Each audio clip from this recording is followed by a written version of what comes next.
ช่วงคลิปเด็ดกูรูผู้รู้อาจารย์ครับจานดาวเทียมทึบ KU band ฝนตกทำไมสัญญาณถึงได้หายครับอาจารย์หมายถึงว่าจานทึบที่เป็นจานเล็กๆนะครับอย่างเช่นจานสีต่างๆเนี่ยนะครับไม่ว่าแดงเหลืองดำชมพูโอ้โหเลยเยอะแยะหลากหลายสีเลย เวลาฝนตกทำไมถึงหายผมต้องพูดอย่างนี้นะครับว่า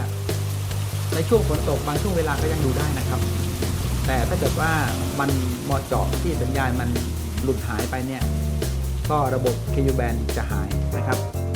ทำไมถึงสัญญาณในส่วนของจานทึบ KU band ถึงหายนะครับสาเหตุเพราะว่าเรื่องของคลื่นความถี่นะครับความยาวของคลื่นความถี่แล้วก็เรื่องของฝนที่มันซับกันเนี่ยนะครับความถี่มันใกล้เคียงกันก็เลยทำให้ความถี่ที่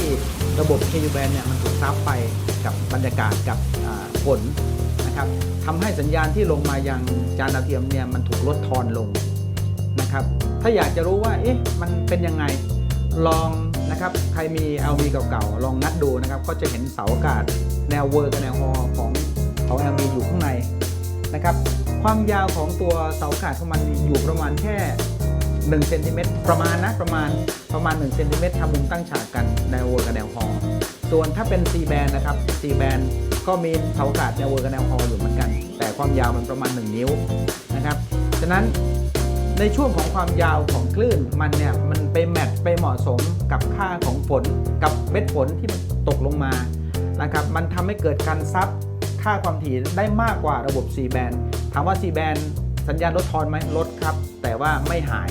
นะครับไม่หายแต่ถ้าเป็น KU band ฝนตกหนักๆหรืออยู่ในจังหวะที่มันเมฆครึ้มมืดทึบเลยเนี่ย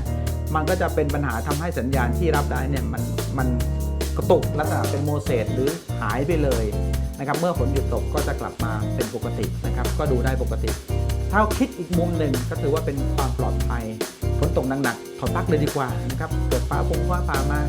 เราจะได้ไม่ต้องกังวลอะไรนะครับก็ปลอดภัยไปด้วยอีกทางหนึ่งนะครับ